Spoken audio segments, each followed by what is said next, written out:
bunch of years ago when this was a hot topic, I remember my father breaching the subject, ever so delicately, by saying, "So we all know that the Rebbe is either alive or dead, or both, or neither." I think that was his sort of segue into the topic, like over 25 years ago as I remember. You know, it was a hot topic back then and a lot of us were very confused. So anyway, it's the third day of the Hebrew month of Tammuz, and among some of the things that the day is noted for in Chabad, it is the anniversary of the departure of the soul of one of the most influential people the world over of modern times, undisputed. His wisdom and counsel was sought after by Jew and Gentile alike, from every country, from the simple folk to dignitaries and world leaders. But anyway, what happened? And by that, I mean, there are still a group of people who chant that indeed he is still alive and well, even though we know where his gravesite is. And this has been an interesting point of discussion, for lack of a better word, for many years, even till today. Anyway, is he still alive or not? And if he isn't, because he just might not be, why are people saying that he is? Truth be told, I have no idea. That's usually my first answer to questions like these. How can anyone know the ways of the saintly and the ultra super godly?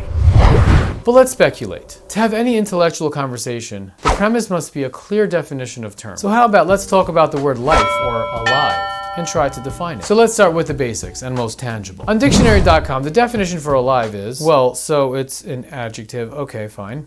1, having life, living, existing, not dead or lifeless. 2, living. To me, that sounds like a circular definition.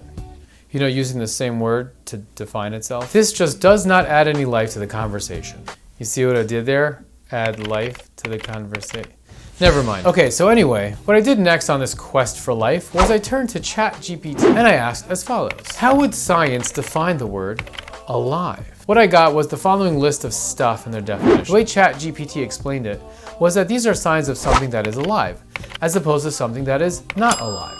So I followed up with another question to ChatGPT as follows. But scientifically, what is the difference between someone who is alive and someone who is dead? It first premised the next answer with, the difference is primarily based on the presence or absence of certain vital functions and processes. And then proceeded to give me the same list of stuff above. So I followed up with yet a third question by asking, but what is the element of life itself? How can life or alive be quantified? It then got a little bit more specific, but still left me hanging. In short, it said, the essence of life itself has been a subject of philosophical and scientific inquiry for centuries. It then went on again to repeat itself again about how scientifically life is based on observable functionality.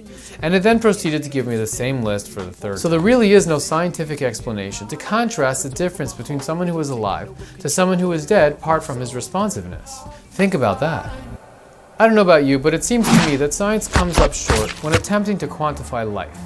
And I'll tell you why in a minute. But go with me on this for a sec, and I'm gonna speculate. You know that feeling you get the moment school is out and summer begins? Or that excitement when closing a big business deal, or buying your first house? Have your teachers or parents ever told you that you have so much potential? What would it look like to actualize on that potential? When someone has found his calling and stops at nothing to bring it to the world, he's just so alive. Now you can't really put your finger on that, but you know exactly what I'm talking about. So why can't science quantify life? Because what gives life is the soul of every living being, animate or not. It is completely spiritual and yet propels everything into physical existence. Science cannot observe this because it is not observable by definition. But for us humans, there's a deep, visceral knowing that it is there. It just can't be any other way. From many, many stories over the many years of the Rebbe's leadership, I would posit that the single most weighted idea that can quantify as the most fundamental tenet of what Chabad stands for and the Rebbe's mission is a simple act of kindness. He loved everyone and wanted to reach every single person. And with that, pioneered the concept called a Chabad house. If you don't know what that is, I'd be surprised. You could find one of these in almost every major city in every country in the entire world. It is a beacon of light and life for communities everywhere, Jewish and otherwise. This started in the late 50s, and to date there are over 3,500 such Chabad houses. I just want to end with this. I used to live in the Bay Area in California some 15 years ago. At that time, I knew almost the entire network of rabbis there, and they knew me. I've been back since, and the amount of Chabad houses has more than doubled, and they're doing really big things. And just to quantify one measure of what they're up to from a financial standpoint, they're establishing synagogues and learning centers in quantities of millions of dollars. All this happened in the last 10 years alone. This is only one small area on the map of the globe. And to put things in perspective, the Rebbe's soul departed from his body in 1994. Is the Rebbe still alive?